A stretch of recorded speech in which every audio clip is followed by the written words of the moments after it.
All right. Hello, everybody. Hello, and welcome to the Motion Design Hotline. No intro today. We're having a real technical difficulties time. Straight into it. Straight into it. Cutting in. We're just cutting into it. We're not messing around on this episode. We got a lot of things to talk about. If things go offline, if things break, just give us a minute. We'll turn it off and on again. We'll be back in no time. However, today, what are we talking about, Kyle? We're talking about. That's right. We're talking about late late '90s attempts at 3D technology. No, we're talking about particles today. Getting into Yeah, and I particles. didn't think of that early enough to actually have confetti ready. So that's what you get. What do I have around my desk? I have a bunch of pens that I'm not going to throw because they're made of metal. But Kyle, before we get into it, Kyle, how you doing this week? Pretty good. Joel says my sound is weird, so there's that. But I don't doubt it. otherwise, pretty good. I don't doubt that things are really effed Yeah. up around here. Yeah, tell us weird in what way, and we'll try to fix it. Weird how? How weird? Let's go deep. It could be that today I'm not wearing headphones today, so that could be part of it. But I'm not picking anything up. Anyway, let us know how it's weird, and we'll try to fix it in the moment. But if it's tolerable, we'll continue. Oh, very saturated. I don't know how sound gets saturated, but we'll figure it out. Does it sound red? Kyle's sound is super off. I don't know. Shaky. Weird. I don't know what to do about that. I wonder. Okay. Cybernetic Interesting. organism. Are there maybe like two instances of me and they're out of phase or something, perhaps? There seems to be only one of you. I'm only seeing one of you in the switcher, but I don't know. Okay. Well, if all else fails, I will just act everything out with my body, I think like a mime, which Evan loves. I think what you have to do, Kyle, is lean into the bit. Best description yet. Dorcas says that it sounds like I'm drowning in applesauce. Oh. Yeah. Maybe this is one of those Skype pieces of trash that we're dealing with right now, you know? I don't know. Say Well, say we'll see more what we things, can we'll do. figure it out. Well, now I can't hear you. What I've been adjusting has caused me to not hear you.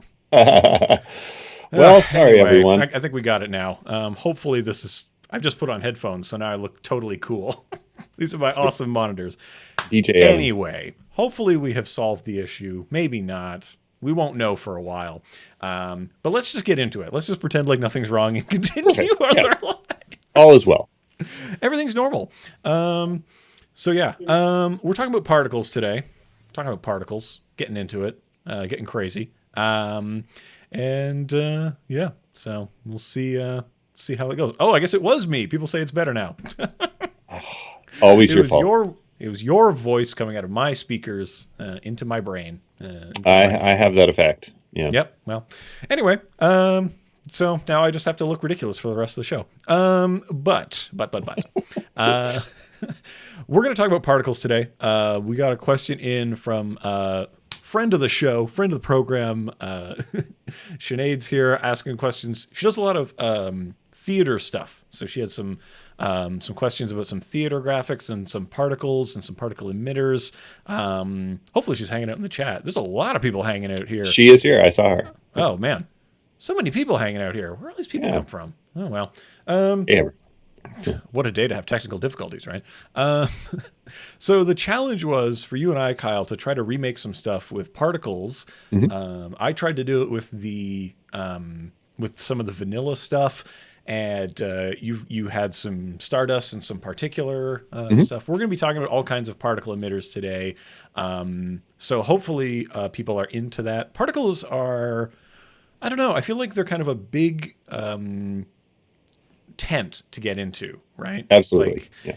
there are, I don't know. Let's count off all of the forms of particles you can get. Like just in After Effects, right? You've got CC Particle World. You've got Particle Particle Playground. Playground. you've got that third one that's not really three-dimensional particles to play with in there. And then we start to throw in even more things like Plexus. I use Plexus a fair amount, which is kind of a bespoke advanced particle engine. But what about you? What are you bringing to the table today? Well, today I'm going to be showing some stuff about particulate and Stardust. And then last week we talked about Element 3D, which, while it is sort of primarily a way to get 3D objects into After Effects, technically it's a particle generator, as I showed with the sprinkles that we had hovering above the donut. If you'll remember, it was one sprinkle that I duplicated 4 times just to have different colors. And then I made a bunch of instances of those and used some scatters and stuff to spread them out in 3D space. Now, there is also, so if you are a Boris effects person, there is particle illusion. So there's a lot of particles to get into. And many of them come with like their own little interface. It's like their own little world inside of After Effects. So, Kyle, you've got our challenge kind of loaded up. So I might as well try. I'm going to tentatively touch the button that changes to your screen. Hopefully nothing breaks. Okay, we're still good. And I'll also call out that there are a bunch of people naming other things here in the chat. A lot of, it sounds like I might be loud, by the way. Great. Now you're loud. Yeah. There are a ton of effects in just in the old school simulation menu here that a lot of those are technically particle generators, Foam and Mr. Mercury and stuff like that. Some of them were specifically, I know Foam was specifically created for a toothpaste commercial so that they could make particles and then have them flow along a specific path. So that's actually what Foam does. There's a lot of them, if you kind of think about what the thing's doing, you can do all kinds of crazy stuff with it. How strange.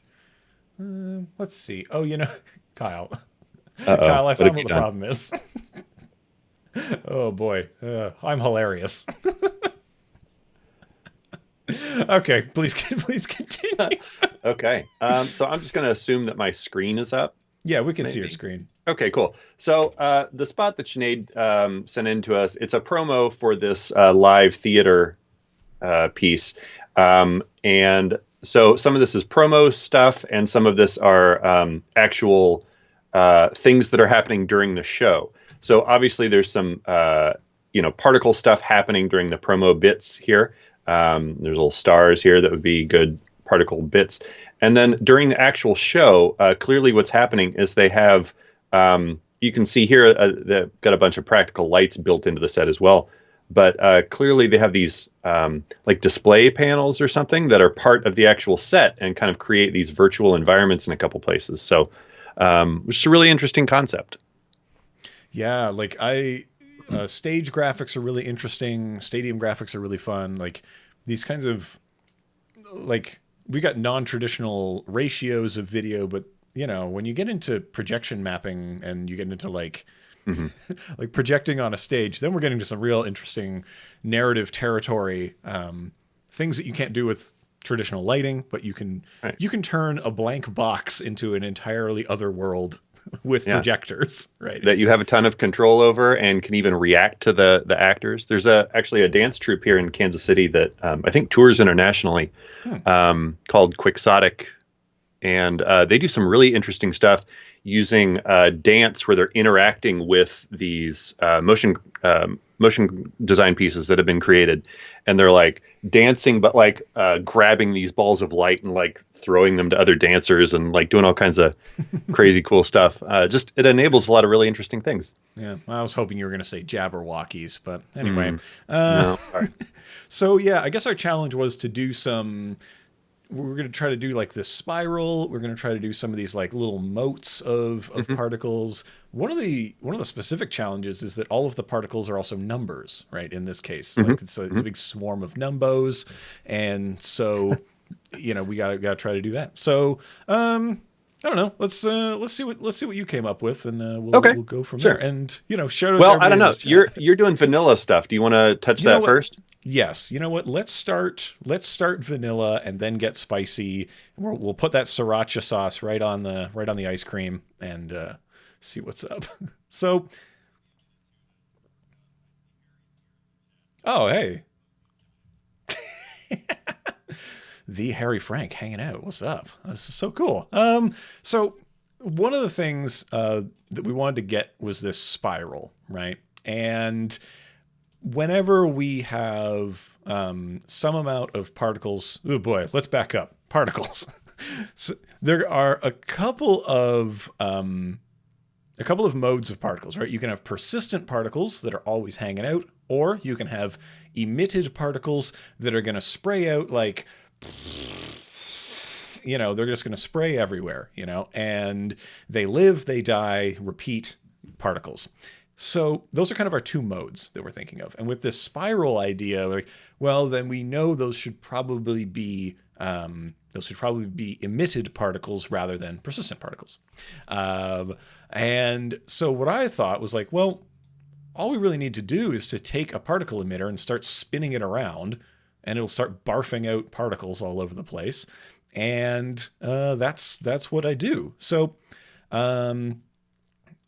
fire up CC Particle World, which is this thing that it starts its life looking fairly janky. And so like I'm going to duplicate this. I'm just going to reset it to default, right? This is what default CC Particle World looks like. It's just barfing sparks all over the place. It's not super clear where you go next all the time with these things, but we start dialing in. If I just hit UU on the keyboard, we can see all the things that I've altered about this. So the birth rate's been changed a little, the longevity, how long a particle lives. So these are concepts that are common to all particle generators. Birth rate is how many particles am I barfing out, per second or per whatever. That's the rate at which we poop them out. And then the longevity is how long each of those particles lives. So, okay. You're right. We need some verisimilitude in our metaphor here. Let's say birthed. Let's say birthed out, because that's the language that most particle systems use, right? They talk about from particle birth to particle death. They talk about from birth to origin. They talk about from origin to whatever. Like, so we end up these words. Like, we should make sure we use the right words so we don't confuse people more than we have to. But yeah, I mean, I think if my barf would just evaporate, I think that would make me really happy. But unfortunately, it does not. The lifespan of those particles is much more persistent, we would say. So the physics, then we get into like things like we end up with all these big time menus here. And really what I was thinking was we first need to think about the producer, where it is, how big it is. And the producer in CC Particle World will confuse you, as it confuses me, because it does not use coordinates, right? It lives at 0, 0, 0, 0, which is here, according to it, because it's relative to its own little universe, right? And then we get into, okay, that's where the producer is. How about the physics? Well, I decided we need some directional axis, right? Oh yeah, Joel says pure vanilla AE would be particle playground, right? Because this is of the Psycore particles, the Psycore effects. Oh.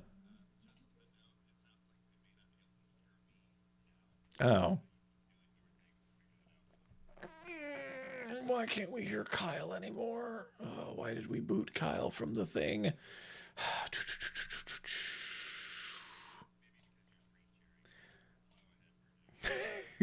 To proceed. Why can we not see you? Well, now this is very vexing for me. How about now? Maybe people can hear you now? I don't know. Well, we won't find out for like a minute. So that's right. We won't know. Anyway, so the physics here, we have to say how we want the particles to emit. Explosive is just all the way out, like in every direction.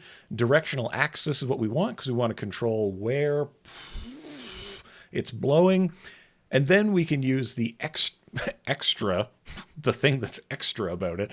We just start spinning that extra around, and we end up with the thing just like constantly spinning and spewing particles, right? So that's kind of where that came from. So that's how we get the particles doing what we want, and we dial in what we want the particles to be doing first. Then we get into the particle itself. So the idea here is that we wanted these to be numbers, which usually the particle type comes in as a line, right? It comes out as these lines that kind of show its vector. And that's actually kind of a cool looking thing. But you can change it to something like textured disk and then pick a layer that we want it to look at, right? Which layer is the texture? And in this case, I made this layer here, a very tiny 200 by 200 square that just has a text layer that is constantly changing its number using a little math.floor random 0 to 100 kind of deal, right? And the idea is that we just create this little pre-comp here, and this is going to be our sprite. Our sprightly sprite. It's going to go out there. It's our manic pixie dream particle that's really going to change our lives. And woo, so this thing's spiraling around. And so what's happening is that every frame has a new number. So keep that in mind. Every frame has a new number. And then in our texture, we can pick the time at which the particle is sort of being instanced or referenced, right? So we say on birth, when the particle is born, that's the frame we're going to use. So that's why every particle here seems to have a different, like a unique, it's got a unique number to it, because new particles are born all the time.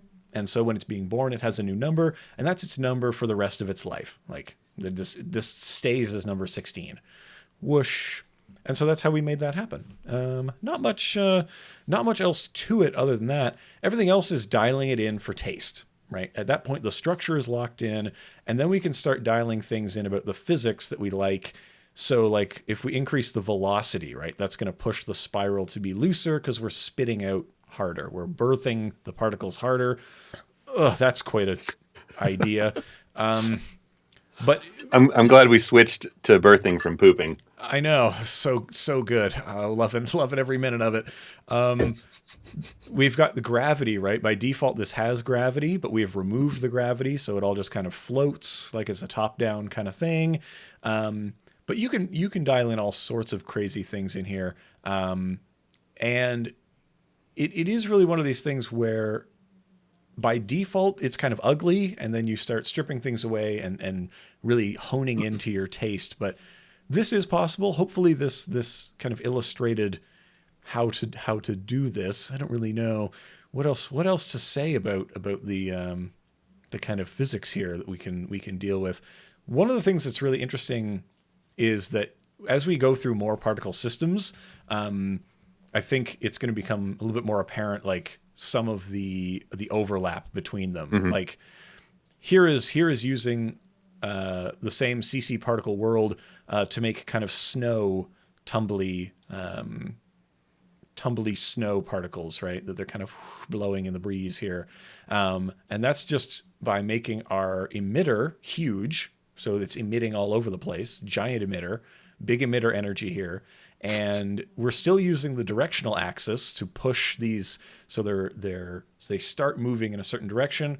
We got negative gravity, which causes them to lift up like that. And they're just blown away in the breeze. So it really is a lot of little switches to click on and off. And one thing I'll say is that experimentation is one of the few ways that you can actually get into this stuff. Like you really have to touch them all in here. And are there any baseball fans here? Probably not. That you really have to get in there and touch all the bases and see what all these things do to really gain familiarity. So hopefully that helps. I'm scared to touch the button, but I'm going to touch it again. Well, okay, how about you touch it? And I'm talking a little bit, so let's confirm. We can tap dance for a minute here, and we'll confirm that people can hear me. I think that they can. Yeah, I can see levels coming in. Okay, good. Joel says they can hear Kyle, Rainbow, so that's what we like. Yeah, So we could get close. We got a little bit close with the vanilla stuff. And so Shin is asking how to control when all the particles show and hide. The birth rate has some delay to it. Upset face. So let me go back to my screen here. Hopefully we can still hear Kyle. We don't, maybe this muted him. Finally, I've muted Kyle. I can say whatever I want. The thing that's causing these to be seen and die, right? We've talked about their longevity. They live for 2 seconds, right? So over the lifespan of the particle. And if we dial into this opacity map here, we can see their opacity over their life is going to look like this. It's going to start at 0, ramp up to, in this case, the maximum value of 75, and then back down on the other end. You can map other things to their life as well, such as what color they are, right? We can map their color from their birth to their death. In this case, let's have it go from like a nice bright pink to a red, and now you can see that relationship over time. Was that Kyle's upset face? Yeah, Kyle's kind of an emoji type person. So that kind of thing is going on. So that is the life cycle that we're looking at. We're usually altering the opacity over life. We can alter their size over life. So their birth size, they come into this world at 0.5 somethings, and they leave the world at 1.5 somethings. I want to imagine these are pixels, but I know that's not true. Units. We'll say units. Units.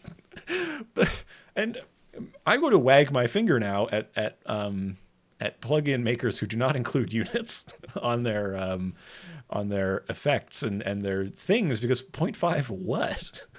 Just 0.5, maybe 0.5 things. It's yeah. fine. It's fine. Well, and because these are sprites, right? That 1, we would imagine 1 being, 100%, 0 being 0%, 2 would mean 200%, right? Because it's 2 times the thing. So hopefully that makes sense for the lifespan, the life cycle of the particle, the humble particle, and its various lives and iterations. It goes to college, it finds love, it goes from being pink to being red, and then just becomes invisible, kind of like how, Kyle, you and I are going to become invisible to most of society in about 10 years. That seems like an optimistic assumption there. Oh, right. On a few fronts. But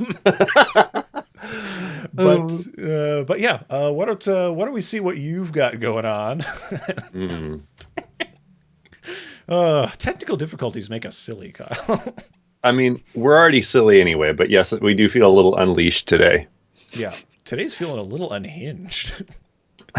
All right, I'm gonna toggle over so we can see Kyle's screen. Hopefully we can see Kyle's screen. Hopefully we can hear Kyle. Hopefully people can hear me too. I don't know, but yeah, well, we'll figure it out. Yeah. So yeah, like Evan said, we certainly. Most particle generators are going to have a lot of commonalities. You're going to get a way to produce them and a thing to produce them from. And then you're going to get some control over what happens to these things as they, live. And then most of them have some kind of physics that you can apply to it so that you can control them to a certain degree. There's, as we already talked about, there's several different ones, and which one's right for a particular situation is going to vary a little bit. But, a lot of times you might think of it, if you just need like a little accent pop of dots or something, that's a great time to use a particle generator, even if you only need to see 10 dots. But sometimes that's more trouble than it's worth to dial in the motion, and you might just want to do it manually. But if you need 1,000 things, there you go. If you need 1,000 things, yeah, just make an emitter and just have it start, dumping them out. Yeah. So, I didn't spend forever on this, but this is my kind of quickie version of the spiral thing. And I try to kind of match it up to the shot where we're not really seeing them created so much as kind of living through them. There's a little bit of a thing over here where it stopped, but I didn't care to fix that.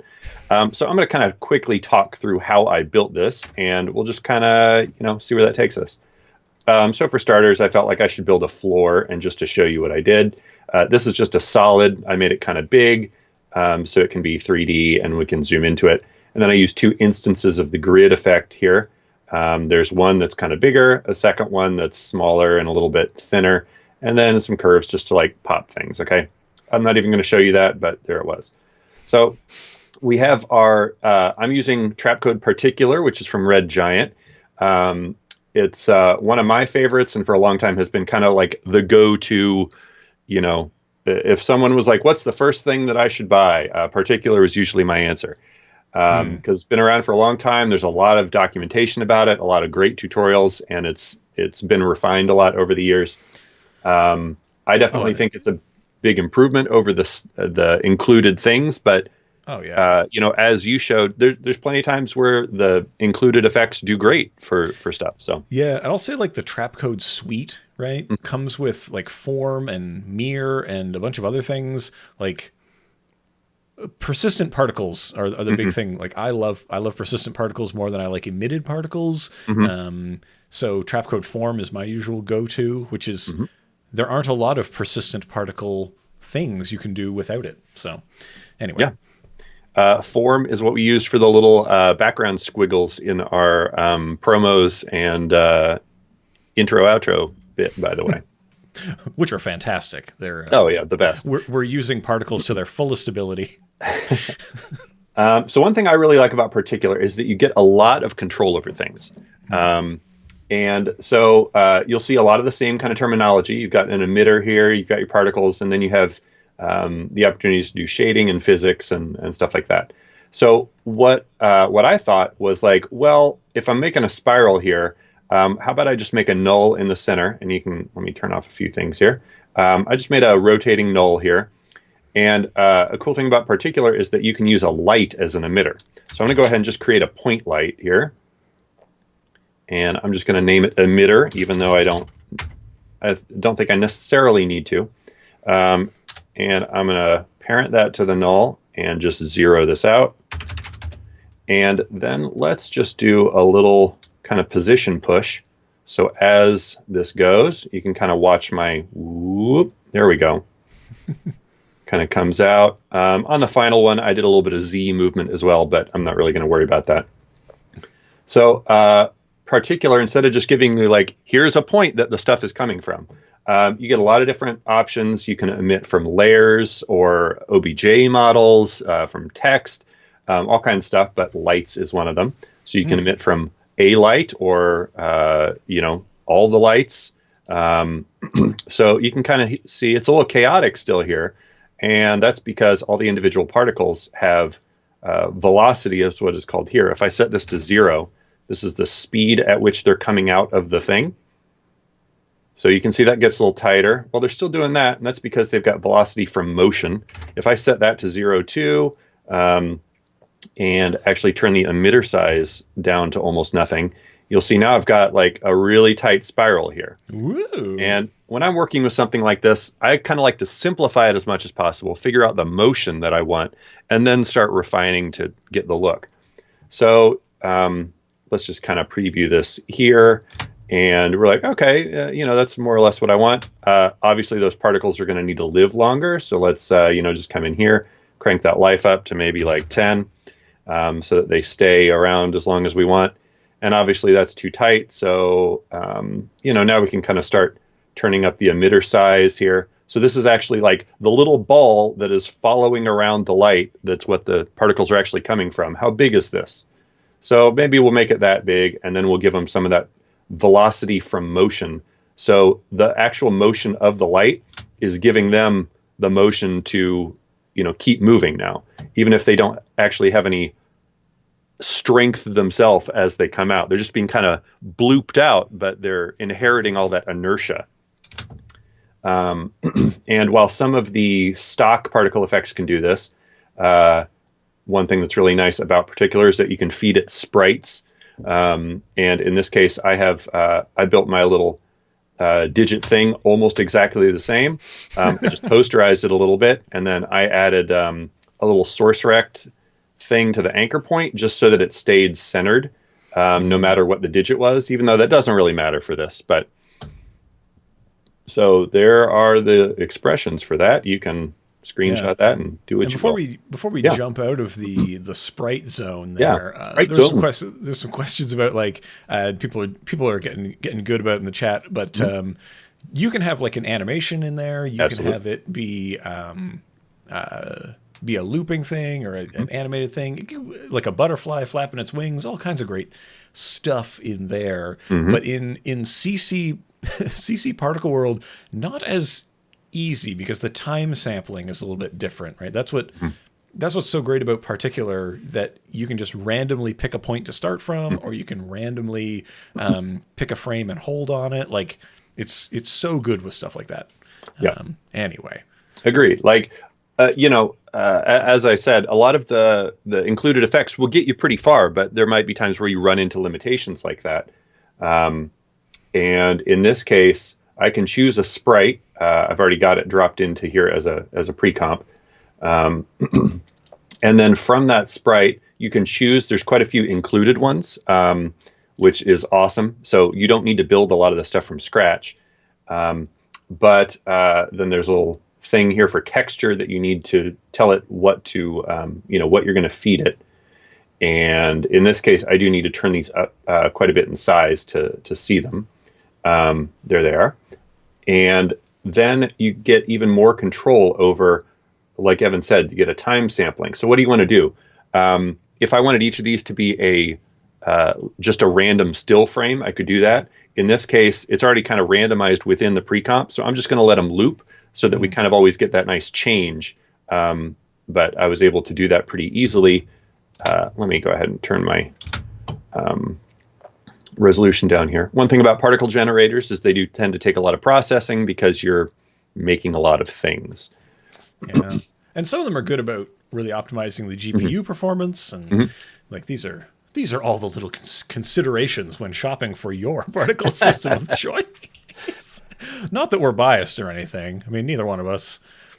We're the most unbiased reviews of all particle systems. I like particular quite a bit, but so I'm going to go ahead and just to like real quickly do this. I switched this to sprite colorize so that I could give them a little bit of color here, and I made them blue. And then you can set the blend mode per particle. So what happens when particles overlap one another? We'll say add. This feels like it needs to be beefed up, so let's kind of crank those up. And yeah, we're definitely getting there, right? Also wanted to, as you do start working with heavier and heavier things like this is going to slow down. But so let's say that you have, dialed this in. You're like, oh, I need to, tweak the physics or something. Instead of coming back up here and changing the particles per second, shout out to Ryan Summers for this tip. If you come all the way down here to rendering, there's this particle amount thing right here, and you can turn this down. And so it's just going to reduce what's visible, but you're not tweaking any of the actual settings or the physics or anything like that. So you can keep all your stuff that you have done, but reduce it here just so that, if you need to dial in some movement or something. And that way you're not changing kind of what's actually happening with your settings. It's really nice. One thing I really like about particular, and I'm going to kind of come into a fresh comp for it here. And a lot of the Trapcode things have this now. If you click on this designer button, they have this whole other interface that can open up and can just show you in real time what is going to be happening with these. And there's a ton of presets that come with this, and they're really awesome. So a lot of times too, you can drag these around. And if I find a good one here, so a lot of these will have, like trails. I'm not finding a great one just off the cuff. So here's a good example of some of the sprites that they give you. It's just a little like rotating icosahedron thing. Let me see if I can just find a good trail real quick. Yeah, some of the fluid stuff will do it, probably. So in a fairly recent, like last year, we got fluid dynamics in particular and form, which is awesome. And if I look at some of these multiple system presets, that's where I am. Okay, great. There are some really cool things. I thought I had a good one. This one. Check this out. Look at that. So tasty. These do get pretty heavy, but you can do some amazing stuff with this. Well, what's interesting is how the designer is still pretty light. Like something about previewing them in the designer that doesn't bog down the system as much as if they're in the comp. Harry's making a sad face here about something working incorrectly. For what it's worth, I am also pushing my screen to Skype, so we'll say that's a Yeah, thing. there's a lot of things that won't work correctly. Yeah, we'll say this is Evan's fault. Um, but if you want to get a good idea of how particular works, I really like this designer because it also kind of shows you can click on any of these things and it gives you a little pop up of the UI that's very much like what you're going to see in the actual like effects panel. So it's a great way to kind of understand what each piece of this is doing, which I think is really helpful. Yeah. But hey, we've used up almost half the time today. I know that's what happens. Dicking around with this stuff. Let's press on. Keep this roll. Okay. A note from Harry. He says fluid actually won't draw dynamically since they need to cache. That makes sense. Okay, so I'm going to quickly do a little compare and contrast with Stardust because that was a question that we got from Sandro about exactly this. So Stardust is a relatively new thing. It's maybe about 2 years old at this point, something like that. And in a lot of ways, it's very similar, but it is actually a nodal particle generator. So, like Fiddlin' Dan and the Modal Nodes, my favorite. yeah, favorite band. exactly. Agreed with Roland's comment he just made that you should have a good GPU for this kind of stuff. It will definitely definitely make a difference. Just get 2 GPUs. Get 4. Get a big 100, external get GPU 100 box. GPUs. Yep. Stop mining your bitcoins and get them now. So I've got some extra stuff here that I'll talk about in a second, but Stardust, I will say it's a little tough to get into at first. They do have a lot of presets as well that you can browse. And so you just come in here and you can see stuff. They don't have dynamic previews, but you can get a pretty good idea. And it is pretty cool. You can come in here and you can either replace what you have or you can add. So you can find something that you want and add it. Particular does have multiple systems that you can throw in there. And so that's really cool. The way it works here in Stardust is a little bit different. But you can see I have an emitter and then I have a particle. And if you look through the actual controls, it's very similar. You have like what kind of emitter do you have? Well, I'm just going to use a point. And are there are different ways to emit. You can choose like directions and all that stuff. And then you tell what you want the particle to do. So instead of all of this being under one effect, you kind of get these little bespoke effects that just do the piece that you're working on. You can decide for yourself whether you like that better or not.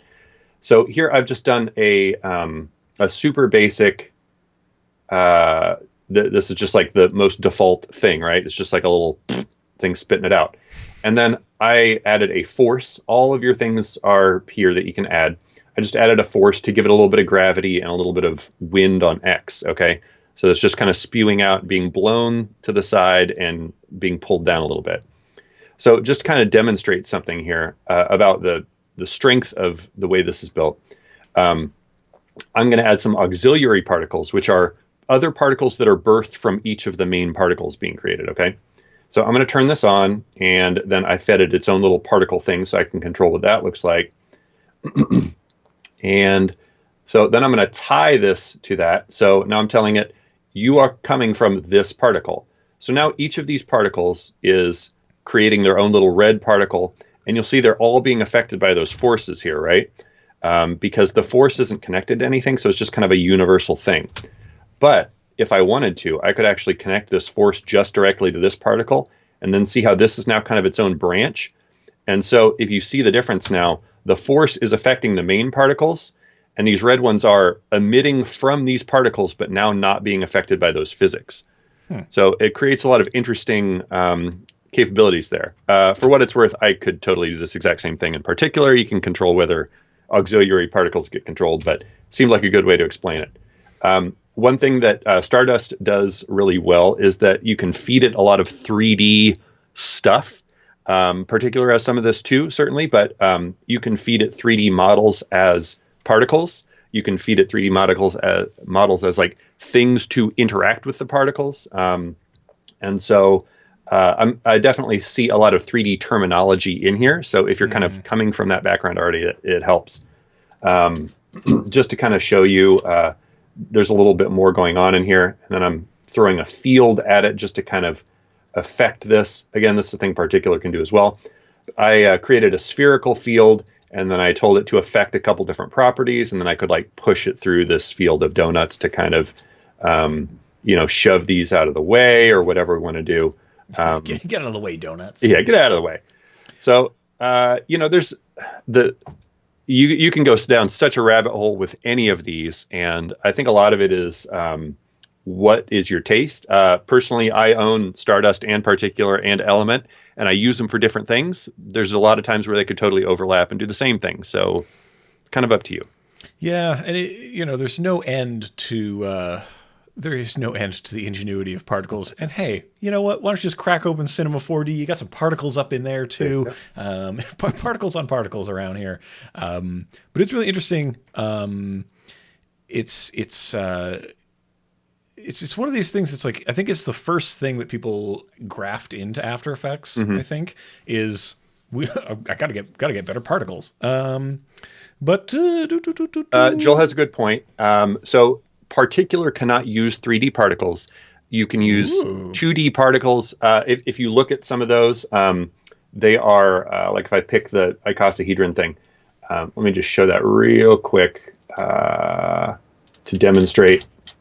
And Harry, correct me if I misspeak here. But where did I put that? Darn it. So what it'll do is it'll actually import a little image sequence. It's just a little 2D image sequence of the rotating icosahedrons. You can feed it OBJs as like emitters and stuff like that, but the particles themselves are not actually 3D. Yeah, and there's another one that I use, Plexus myself. That's something that I use. What's interesting is that a lot of these things solve specific issues, right? Yes. So it's all specific stuff. Let's see what questions we've been pulling from the chat because we're at around that time of the show. So many. A few. I've not been diligent in copying and pasting them, so if we did miss your question, ask it again, and we'll get to it. But one I did want to talk about. I know Omar can answer. Can I answer one of his questions? I'm not sure which one it was. So if we missed it, hey, just put it in again. Copy paste. We'll get to it. We'll try to catch it the next time. Ray Cook is asking, what is your preferred method for looping particles? So it's a good one. Looping is really interesting. Like the movement of particles can be looped because if you're using, for example, a fractal noise to displace something about the particles, right? Then you're able to loop that because that noise can be looped. It's all about what the generator is, right? Of the motion that you're trying to loop. But I don't know. It is an interesting problem to have because we're abutting two concepts that are like against each other, right? The procedural and the looping, right, are two things that hit each other conceptually. So I don't know. What do you think, Kyle? What are your pro tips on loops? I think it's going to depend a lot on exactly what you're doing. This kind of becomes one of those situations where, sometimes you might think a particular tool is the right answer, and then you kind of realize it gets you 99% of the way there, but then there's one thing about it, like looping, that isn't the answer. I think in a lot of cases, if it's not something that needed to very specifically be emitted from a thing, which would be hard to loop anyway, maybe looking at something like form, where you have persistent particles, might give you more capability to loop things. It kind of depends on what the movement needs to be, though. And, I've definitely done times where I've just done some clever crossfading to get, looped enough. Yeah, that is it. Like one system comes, one system takes over. Ooh, you won't even notice. We got a question. Rauthu is asking, what about custom sprites? So we were messing around with a bunch of custom sprites there before. You literally take any other layer and you say, hey, that's the sprite now. Whatever layer you drop into the zone, that's what you're going to be using. And those can be all kinds of things. Pre-renders. Make them small, though. Yeah, make them small. Keep them tiny. Don't make those big. But that's pretty much it for all the particle systems, is that you're literally just referencing another layer that lives in the comp. You don't have to look at the layer, but just make sure it's in there, and then you can point to what that sprite be. Hopefully that helps to make that happen. I think almost all of these systems have a custom sprite solution as well. Some of the default or included After Effects ones do not. But some of them do. So there definitely are options for custom sprites, as Evan showed, without needing to buy a third-party thing. And Omar's question was if we can do some videos about explainer video. That might be a thing we talk about next time. I don't know. The thing is that explainer videos are like a culmination of a lot of techniques and narrative and stuff, right? Like, I think almost everything we talk about on this channel and in this show can be used in an explainer video in some way, right? But hey, if we might get into things like the narrative structure of these things, etc. Most of that is defined by a marketing team that is not my responsibility. Like a lot of the things that make or break an explainer video really happen in the pre-production and stuff.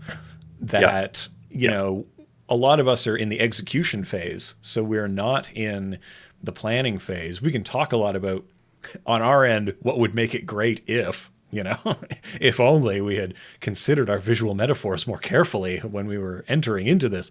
So that could definitely be a thing we get into on a future show for sure. I was going to recommend to Omar you have a couple of videos that you did on your channel, but for Millinote about pre-production specifically. So that would be a great place to start if you haven't seen those. Heck yeah. That's a series where we literally go through sort of a long form piece from beginning to end. So I definitely recommend that kind of a thing.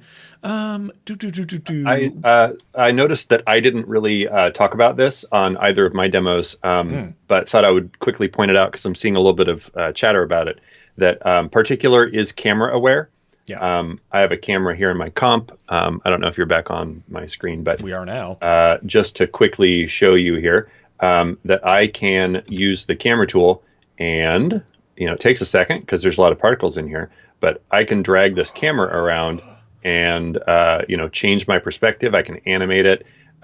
These particles can be aware of lights in the composition, and Stardust is. I don't think I even have a camera in this one. Nope, I don't. But it's like a universe that's easy of enough. And obviously, these are 3D donuts that you saw last week, so this is also camera aware. Yeah, and what's interesting is that the way we would use a camera through particles is the same way we use it through any scene.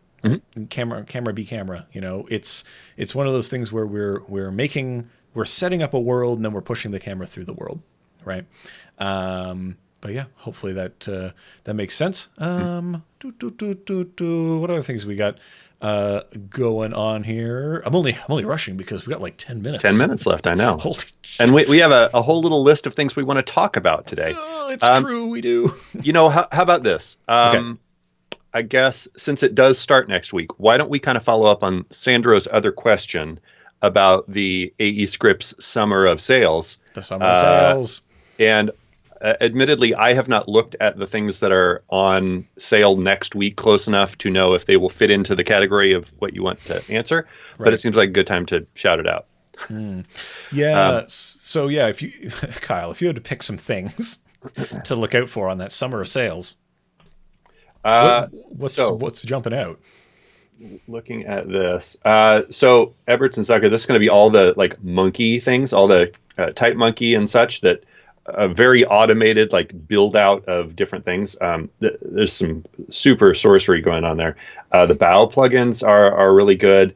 Batch frame. I use Pseudo Effect Maker all the time, but if you're not creating your own, rigs, you may not need that as much. Data Clay. If you use Templater, that's really really awesome. Mammo World, which gives us a great shout out for another thing I want to talk about. He's got a ton of tools and he makes all kinds of really smart stuff. Robite stuff is on sale. I mean, Steve Limber here, all of Zach's stuff. I mean, there's a ton of amazing stuff on here.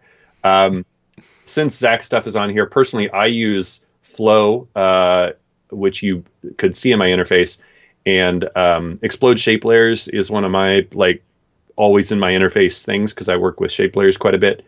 I mean, you can't go wrong with probably pretty much everything in here.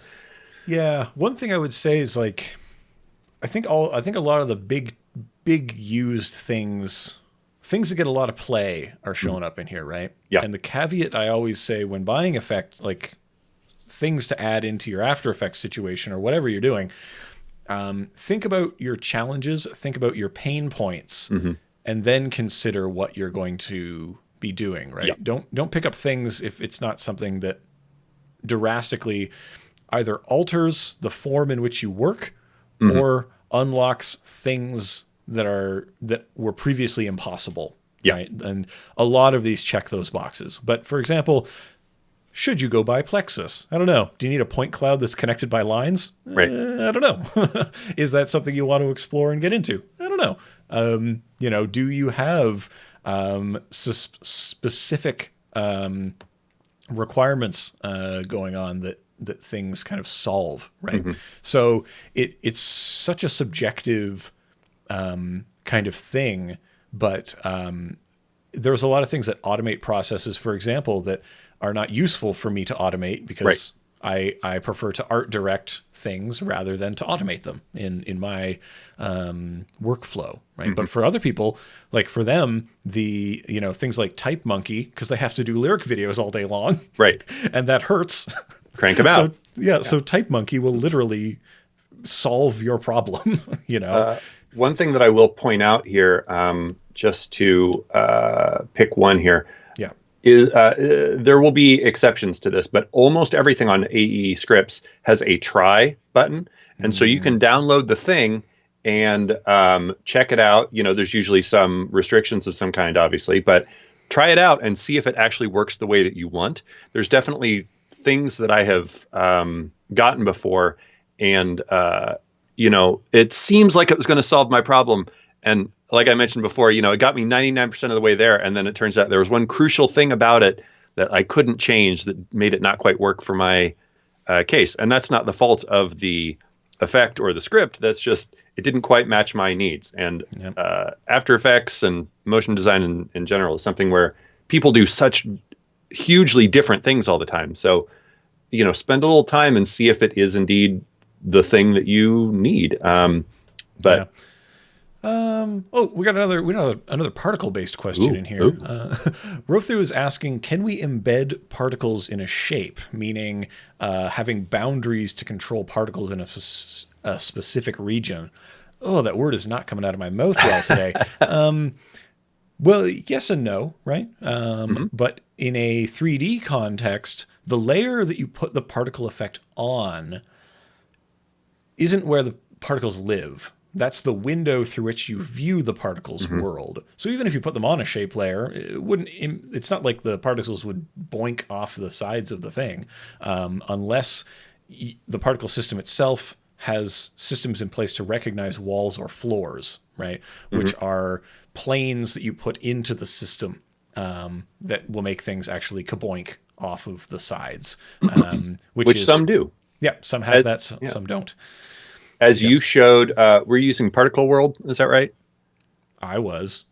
So even when you open that up, you can see it has a floor.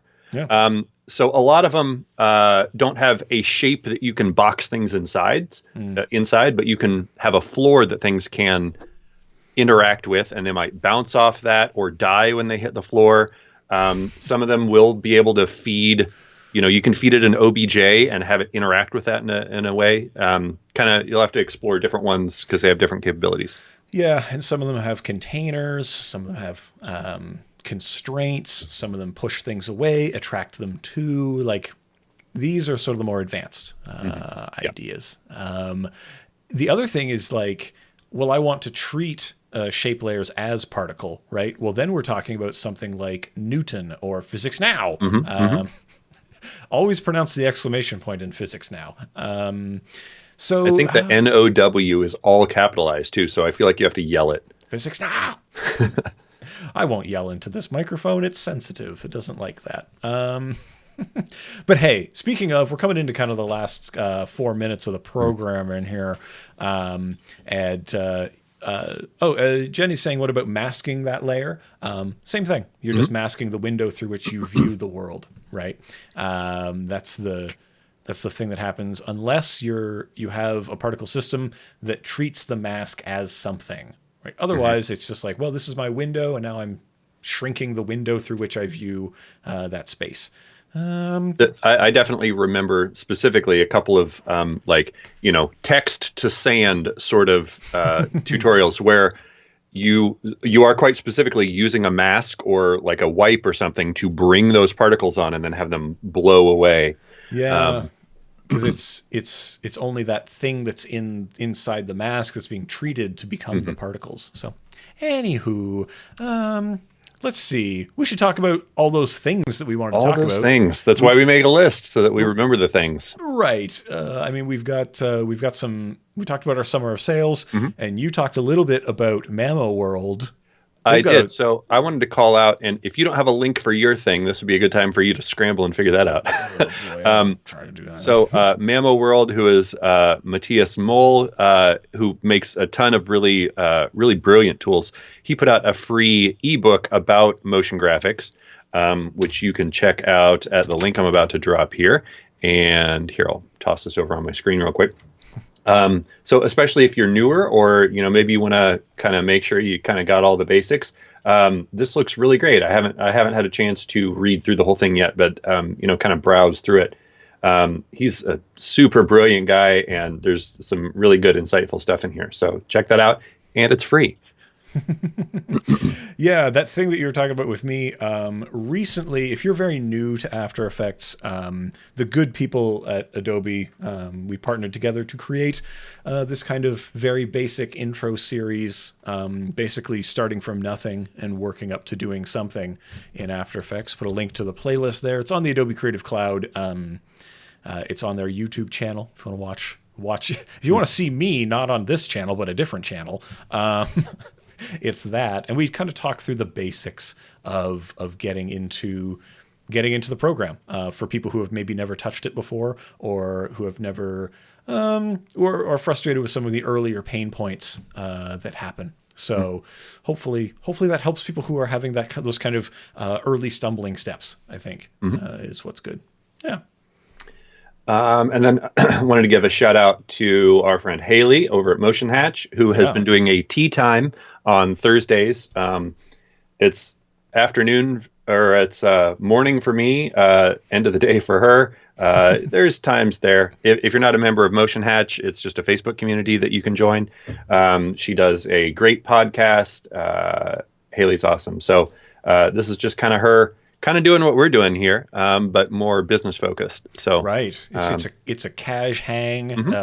Pick up a lot of great business things, and I'll say that if you find yourself in a position where you're freelancing now, if you're having business questions, this is a great space and community to get into with people who are having some of the same problems and finding solutions that I think are very applicable. Especially because if you're like me and you haven't done your taxes yet because you're lazy. No, because they extended the deadline. Right, that's why I'm doing it. This would not be... If the CRA is listening, that's definitely why I haven't done it yet. That's our Canadian version of the IRS. So, what else we got in the file? Well, the last thing on my list is that I wanted to shout out, and I believe she's here today. Dorka Museb is going to be our guest next week, so really excited about that. Oh, it's great. You might have seen some of her work on Patriot Act, I believe. Correct. Emmy winning, is that it? I do believe so. Yeah. Look, we'll just say she's done a lot of really awesome stuff, and I'm excited to see. I'm excited to see all of it. I'm excited. Sorry, Dorka, you have to show everything next week. Yeah, I'm excited to work out the technical problems with our switcher by then. Let's hope. Look, it didn't break for the entire show, so clearly we nailed it. But hey, speaking of Kyle, we nailed it again on another excellent show. What do you think about that? If I can just congratulate us, I congratulate you for holding down an excellent show.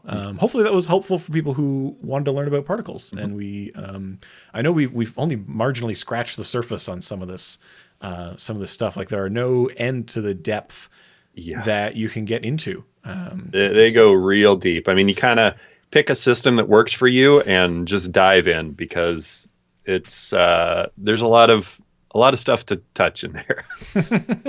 Well, these are systems that are as deep as you want to invest in going in them, right? For some people, it's really just, I'm just going to open up the designer in particular and I'm going to find what I need. I'm going to modify that. Like working from a blank canvas is very intimidating and unpleasant, which is why things like the designer in a lot of the Red Giant apps, like, or I don't say apps, plugins, I guess, help to make that happen. So it's less to deal with. But, big thanks to everyone for coming and hanging out. Big thanks to you, Kyle, for coming and spending some time with me here on Friday and putting up with my technical nonsense. Tell the good people, I know we've been plugging a lot of stuff here at the end of the show, but where can people find more things about you and follow you on the social meds and get at you on those places? Yeah. Well, obviously my Twitter handle is somewhere down here. Yeah. And you can find me at kylehamrick.com. And forgot to add to my list, but I will be doing a short little mini presentation on Monday as sort of a preview for Post-Production World Online, which is the following Monday. I'll be doing some After Effects stuff there. So keep an eye out for that. I'll be posting stuff on Twitter and probably Instagram to help promote that. Sweet. And of course, I am Evan Abrams. You find me at EC Abrams all around the internet, on here, elsewhere, Twitter, Instagram, all those places. And big thanks to all of you hanging out with us in the chat. So great to see so many people, so many great questions. Here at the end of the show, we I don't know if we're able to get into all of them, but if not, we'll save them. We'll try to get to them next time, and hopefully we get them all. Again, we're going to be back next Friday, same time. We got a guest, so it'll be a lot of guest-based things, and I'm excited. I'm excited to hear about their work and just, I don't know. It's so good to just have a chill hang with another professional on here. Like it's finally someone professional on this show. That's a great segue. I have some great outgoing particles ready. So you just let me know. Well, sure. Usually I hit the outro button, but why don't you lay them on us, Kyle? I mean, if there's one thing that says professional, here it is. Oh, particles, good. Right? Thanks, everybody. Bye for now.